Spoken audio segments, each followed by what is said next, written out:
भाई साहब गुस्से में आकर कहते हैं, तुम 8वें दर्जे में आ गए हो, फिर भी इन बाजारी लड़कों के साथ पतंगबाजी किए जा रहे हो।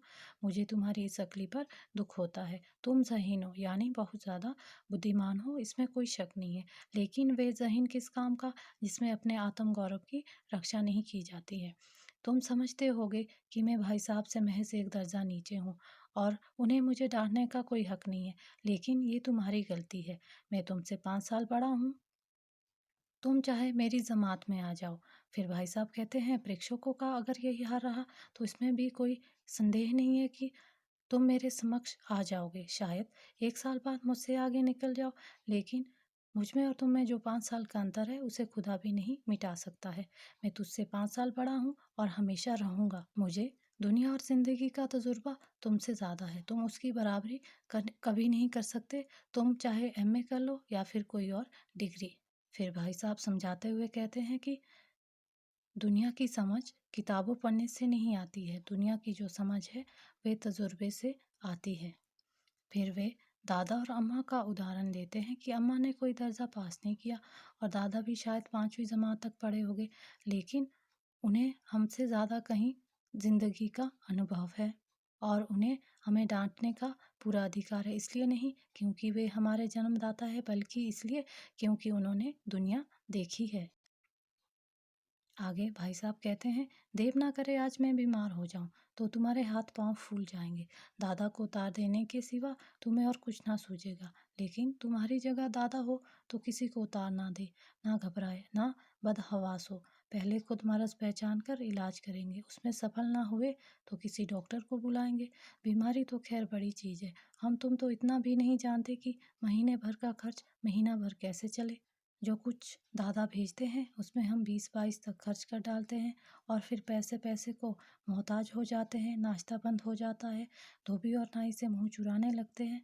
लेकिन जितना आज हम और तुम खर्च कर रहे हैं उसके आधे में दादा ने अपनी उम्र का बड़ा भाग इज्जत और नेकनामी के साथ निभाया है और कुटुंब का पालन किया है, जिसमें सब मिलकर 9 आदमी थे। अब भाई साहब छोटे भाई को समझाते हैं कि भगवान ना करे मैं बीमार हो जाऊं तो तुम्हारे हाथ पांव फूल जाओगे, यानी तुम डर जाओगे। दादा को तार लिखने के सिवाय तुम्हें कुछ और रास्ता नहीं सूझेगा। फिर भाई साहब कहते हैं, लेकिन तुम्हारी जगह दादा होते तो किसी को तार ना लिखते, ना घबराते। पहले खुद मर्ज पहचान कर इलाज करेंगे, उसमें सफल ना हुए तो किसी डॉक्टर को बुलाएंगे।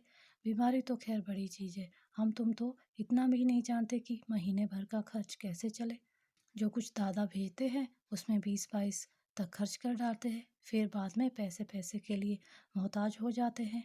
नाश्ता बंद हो जाता है, धोबी और नाई से मुंह चुराने लगते हैं। लेकिन जितना आज हम और तुम खर्च कर रहे हैं उसके आधे में दादा ने अपनी उम्र का बड़ा भाग अपनी इज्जत कमाने और अच्छे कामों में लगाया है और अपने परिवार का पालन किया है, जिसमें मिलकर सभी 9 लोग रहते थे। अब भाई साहब हेडमास्टर साहब जी का उदाहरण दे रहे हैं। अपने हेडमास्टर साहब को देखो, एमए हैं कि नहीं, और यहाँ के एमए नहीं ऑक्सफोर्ड के हैं। 1000 रुपये पाते हैं, लेकिन उनके घर का इंतज़ाम कौन करता है? उनकी बूढ़ी माँ। हेडमास्टर साहब की डिग्री यहाँ बेकार हो गई। पहले खुद घर का इंतज़ाम करते थे, खर्च पूरा ना पड़ता था, कर्जदार रहते थे। जब से उनकी माताजी ने प्रबंध अपने हाथ में ले लिया है, जैसे घर में लक्ष्मी आ गई है। तो भाईजान यह गरूर दिल से निकाल डालो कि तुम मेरे समीप आ गए हो और अब स्वतंत्र हो।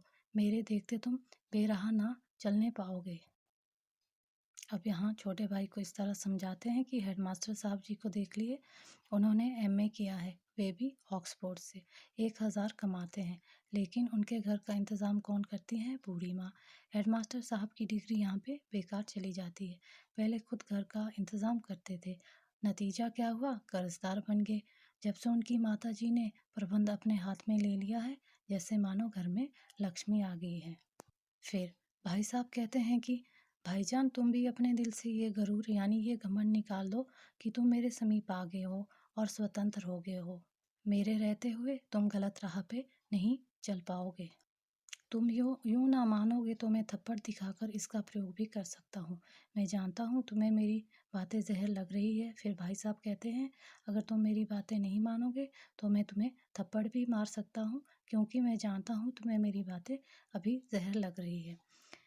फिर लेखक लिखते हैं, मैं उनकी इस नई युक्ति से नतमस्तक हो गया। मुझे आज सचमुच अपनी लघुता का अनुभव हुआ और भाई साहब के प्रति मेरे मन में श्रद्धा उत्पन्न हुई। मैंने सजल आंखों से कहा, हरगिज नहीं, आप जो कुछ फरमा रहे हैं वह बिल्कुल सच है और आपको उसके कहने का अधिकार है। लेखक आगे लिखते हैं, मैं आज उनकी नई योजना के आगे झुक गया। मुझे आज सचमुच अपनी लघुता का अनुभव हुआ और भाई साहब के प्रति मन में श्रद्धा उत्पन्न हो गई। मैंने नम आंखों से कहा, हरगिज नहीं भाईजान, जो आप कह रहे हो बिल्कुल सच कह रहे हो। आपको मुझे डांटने का पूरा अधिकार है। लेखक आगे लिखते हैं, भाई साहब ने मुझे गले से लगाकर और बोले, मैं कन को उड़ाने को मना नहीं करता, मेरा जी भी ललचाता है, लेकिन क्या करूं? खुद बेराह चलूं तो तुम्हारी रक्षा कैसे करूं? यह कर्तव्य भी तो मेरे सिर है। फिर लेखक लिखते हैं कि भाई साहब ने मुझे गले लगाया और कहा कि मेरा मन भी तो पतंगबाजी के लिए करता है, लेकिन क्या करूं? अगर मैं ही गलत रास्ते पर चल पड़ा तो तुम्हारी रक्षा कौन करेगा? मेरा ही तो कर्तव्य है तुम्हें ठीक रास्ते पर ले जाना। संयोग से उसी वक्त एक कटा हुआ कनकौवा हमारे ऊपर से गुजरा। उसकी डोर लटक रही थी। लड़कों का एक गोल पीछे पीछे दौड़ा चला आता था। भाई साहब लंबे हैं ही उछलकर उसकी डोर पकड़ ली और बेतहाशा हॉस्टल की तरफ दौड़े। मैं पीछे पीछे दौड़ रहा था। अंत में लेखक लिखते हैं कि संयोग से एक कटा हुआ कनकौवा हमारे ऊपर से गुजरा जिसकी डोर लटक रही थी। लड़कों का एक झुंड उसके पीछे पीछे दौड़ा आ रहा था। भाई साहब लंबे हैं उछलकर उसकी डोर पकड़ ली और बेतहाशा हॉस्टल की तरफ दौड़े। मैं भी उनके पीछे पीछे हॉस्टल की तरफ दौड़ा। तो यहाँ पे ये कहानी समाप्त होती है। इस कहानी में आपने जाना कि किस तरह एक भाई छोटे भाई को सही रास्ते पर लाने के लिए अपनी इच्छा को दबा देते हैं और खुद गलत रास्ते पर चलने से रुकते हैं ताकि छोटे भाई को सही रास्ते पर ला सके। आशा करते हैं कि प्रेमचंद की ये बड़े भाई साहब की कहानी आपको अच्छे से समझ आई होगी।